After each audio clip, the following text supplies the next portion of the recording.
नमस्कार दोस्तों, आपका स्वागत है हमारे इस चैनल में एडवोकेट कृष्ण कुमार त्रिपाठी। दोस्तों, वीडियो पूरा ध्यान से देखिएगा, आपके काफ़ी काम का है। इस वीडियो में 3 बातें हैं। पहला ये कि हमने एक व्हाट्सएप ग्रुप बनाया है, आप चाहें तो उससे जुड़ सकते हैं। लिंक मैं डिस्क्रिप्शन बॉक्स में डाल दूंगा, उससे आप डायरेक्ट मेरे व्हाट्सएप ग्रुप से जुड़ जाएंगे। ग्रुप में मैट्रिमोनियल डिस्प्यूट से संबंधित और कुछ क्रिमिनल लॉ से संबंधित इम्पोर्टेंट अपडेट्स आपको मिलती रहेंगी। कुछ जजमेंट भी टाइम टू टाइम हम डालते रहेंगे। दूसरी बात ये दोस्तों कि एक नई चीज़ मैं आपको बताऊंगा आज इस वीडियो के माध्यम से। हो सकता है वो आपके केस में कुछ कारगर साबित हो। हालांकि जो मैं बताऊंगा मुझे नहीं पता कि वो कितना सही हो सकता है, और आज तक ये एक्सपेरिमेंट किसी ने किया है कि नहीं किया है इसकी भी मुझे जानकारी नहीं है। बस मैं एक जानकारी दे रहा हूँ। इसको ट्राई करने में कोई मतलब बुराई नहीं है। आप चाहें तो इसको अपने केस में ट्राई कर सकते हैं। और तीसरी बात, एक कहानी सुनाऊंगा, एक असली की घटना आपको। इसको सुनकर हो सकता है आपको अच्छा भी लगे और हो सकता है बुरा भी लगे। तो व्हाट्सएप ग्रुप से संबंधित लिंक जो है मैं डिस्क्रिप्शन बॉक्स में दे रहा हूँ, उसमें आप क्लिक करके हमारे व्हाट्सएप ग्रुप से जुड़ सकते हैं। दोस्तों, स्त्री धन के बारे में तो आप सभी जानते ही हैं। जो प्रोविजन दे के रखा है स्त्री धन का, उसके बारे में आपको पता होगा। नहीं पता है तो मैं बता देता हूँ। हिंदू मैरिज एक्ट में दिया हुआ है, और सुप्रीम कोर्ट ने एक जजमेंट में गाइडलाइन भी जारी करी थी। वो जजमेंट मुझे याद, मतलब उसका टाइटल याद नहीं आ रहा है, जिसमें सुप्रीम कोर्ट ने कहा था कि कोई महिला जो है शादी के समय उसको, हिंदू महिला जो है उसको शादी के समय पति से या अपने मायके वालों से या अपने मित्रों से जो कुछ भी उपहार में मिलता है वो स्त्री धन होता है, वो आप उससे वापस नहीं ले सकते। ठीक है। अगर पति ने शादी में महिला को एक बहुत महंगा 9 लाख का हार दिया है तो पति उससे वापस नहीं ले सकता। कुल मिलाकर आप जो महिला को दे रहे हैं वो स्त्री धन है, और वो जो आपको दे रही है वो दहेज है। ठीक है। तो ये एक सड़ी हुई व्यवस्था है हमारे देश की, क्या कर सकते हैं। स्त्री धन के बारे में मैंने एक चीज़ आपको बताई थी, अगर आपको याद हो। मैंने बताया था कि इसका जो इससे संबंधित प्रोविजन दहेज प्रतिषेध अधिनियम के नियम 2 में दिया हुआ है, जिसमें साफ कहा गया है कि शादी के समय लड़का और लड़की यानी वर वधू दोनों अपने अपने लिस्ट बनाएंगे, और उस लिस्ट में उन सभी चीज़ों का जिक्र होगा जो उनको उपहार में मिला हुआ है। लड़का जो है वो लड़की की लिस्ट में साइन करेगा, और लड़की जो है वो लड़के के लिस्ट में साइन करेगी, और वो लिस्ट बाद में एसडीएम द्वारा वेरीफाई की जाएगी। सब डिविजनल मजिस्ट्रेट जो आपके हर जिले में होता है उसके द्वारा वो लिस्ट वेरीफाई की जाएगी। इतना मेरे ख्याल से आपको पता होगा। लेकिन कोई भी ऐसा काम नहीं करता है, उल्टा कोई भी महिला जो है एक मन गढ़ंत लिस्ट जो है बना के दे देती है और कहती है कि ये मेरा स्त्री धन है, और उसी पे केस भी चलता रहता है, क्योंकि शायद जजों को भी कानून नहीं पता है और वकीलों को भी नहीं पता है। इसमें एक काम किया जा सकता है। वो काम क्या है दोस्तों? इसमें आप एक काम कर सकते हैं। महिला ने थाने में या फिर कोर्ट में जो भी स्त्री धन की लिस्ट सौंपी है, आप उसकी सर्टिफाइड कॉपी निकलवा लीजिए। थाने से निकलवा लो, या विमेन सेल में अगर वहाँ सौंपी है, या फिर फैमिली कोर्ट या जहाँ भी केस चल रहा है आपका वहाँ से निकलवा लीजिए। और उसके बाद दोस्तों उस पर फोर्जरी का मुकदमा लगा दीजिए कि कूट रचना मतलब एक नकली दस्तावेज तैयार किया गया है।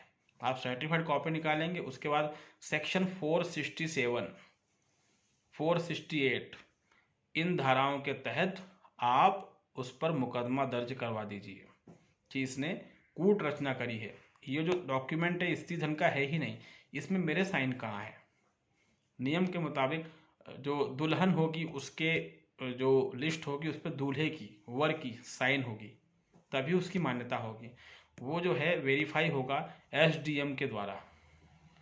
तो आप जो हैं उस पर केस लगा दीजिए, कभी ट्राई कीजिए इस चीज़ को, मज़ा आ जाएगा।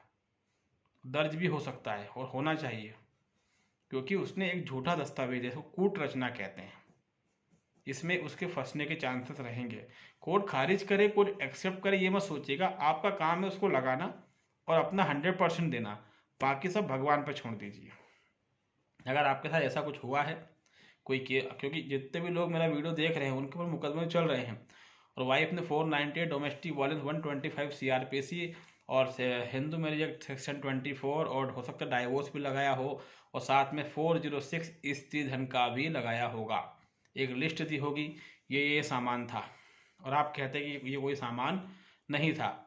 कानूनी प्रोविजन जो दे के रखा हुआ है वो डाउरी प्रोविजन एक्ट में दे के रखा हुआ है। अगर वाइफ ने कुछ भी नकली लिस्ट हाथ से बना के कुछ भी दी है जिसमें आपके साइन नहीं है, जो SDM द्वारा वेरीफाई नहीं है, आप उस पर फोर्जरी का मुकदमा लगा दीजिए, लेकिन उसके पहले उसकी सर्टिफाइड कॉपी निकालिए। ठीक है दोस्तों, ये एक एक्सपेरिमेंट है, इसको करके देखिए, हो सकता है कुछ सफलता आपको मिल जाए।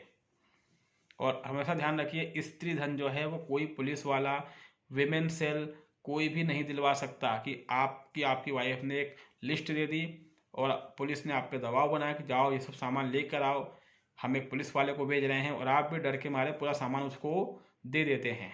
ठीक है, उसके बावजूद भी आप पर 406 दर्ज होता है, और उसके बाद आप कोर्ट के चक्कर काटते हो, वहाँ पर भी रिकॉर्ड में आता है कि ये सामान इसका है।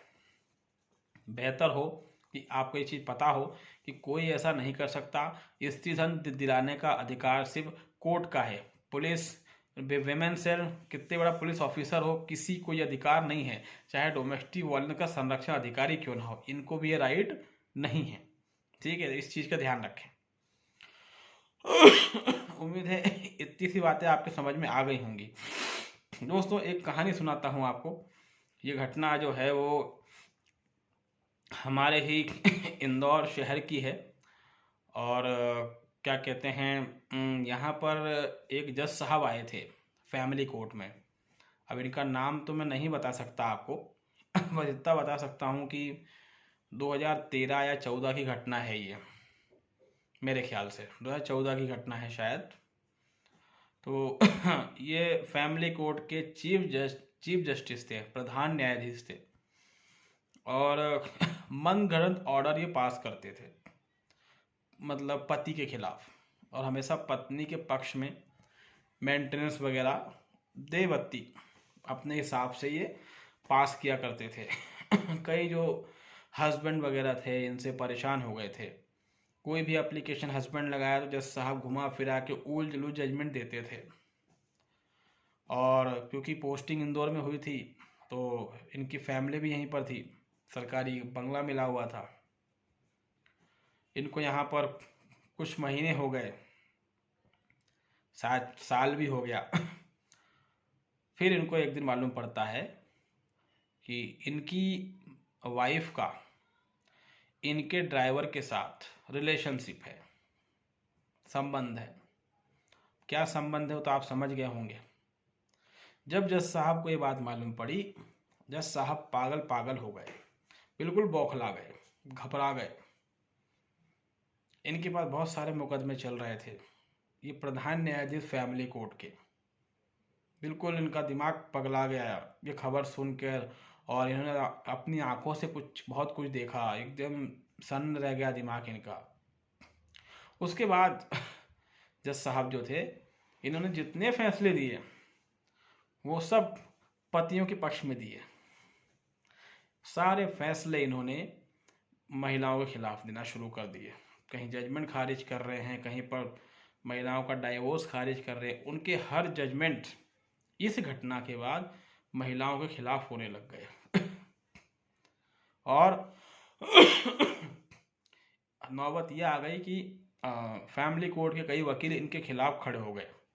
इनकी शिकायतें की जाने लगी कि अरे जज साहब तो गैरकानूनी काम करने लग गए। मतलब अभी तक वो पुरुषों के खिलाफ फैसला दे रहे थे तो कोई वकील खड़ा नहीं हुआ था, अब वो महिलाओं के खिलाफ फैसला देने लगे तो वकीलों को भी बुरा लगने लग गया। जरा वकील लॉबी को समझिए। तो काफ़ी खतरनाक उन्होंने जजमेंट पास करना शुरू करे, और रिटायरमेंट तक वो यहीं पर रहे।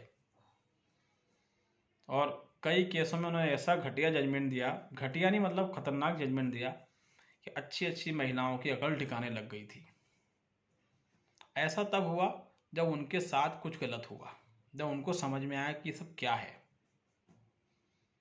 और ऐसा बताया जाता है कि नौकरी छोड़ने के बाद ये जज साहब पागल हो गए थे, मानसिक रूप से ये पागल हो चुके थे। शायद जो घटना घटी उनके साथ उससे वो उनको बहुत बड़ा झटका लगा, और इस उम्र में उनकी पत्नी ऐसे काम कर रही थी, शायद वो ये बर्दाश्त नहीं कर पाए, और इस घटना के बाद जज साहब मानसिक रूप से पागल हो गए थे। अभी उनकी क्या परिस्थिति है ये तो हमको नहीं पता, अभी वो जिंदा भी हैं या नहीं है हमको नहीं पता, लेकिन सीधी सी बात यह है दोस्तों कि गलत काम गलत ही होता है। कानून बनाकर, न्यायपालिका बनाकर गलत काम को सही नहीं ठहराया जा सकता। हमारे देश में एक ट्रेंड है, बहुत सारे गलत कानून बने हुए हैं, बहुत सारे, और उन्हीं गलत कानूनों के दम पर उनकी दुहाई देकर फैसले किए जाते हैं, किसी को गिरफ्तार किया जाता है, किसी की लाइफ बर्बाद की जाती है, लेकिन किसी में हिम्मत नहीं कि उस गलत कानून का विरोध करे। कोई एडवोकेट नहीं कहता कि हाँ एक लॉ गलत है, उल्टा वकील जो है उसको जस्टिफाई करते देखे जाते हैं। सुप्रीम कोर्ट कोई गलत जजमेंट पास करेगा तो वकील फिर गाहे बगाहे जोड़ बट्टा लगा के साबित करने में लग जाएंगे कि नहीं नहीं सुप्रीम कोर्ट ने बहुत सही जजमेंट पास किया है। ये एक ट्रेंड है, इसको बहती गंगा में हाथ धोना कहते हैं। जैसे मछलियाँ होती है ना, पानी के बहाव में बहती है, तो ये मरी हुई मछलियाँ होती हैं। जिंदा मछली जो है पानी की धारा के विपरीत बहती है। तो ये जो ट्रेंड चल रहा है ट्रेंड सही नहीं है।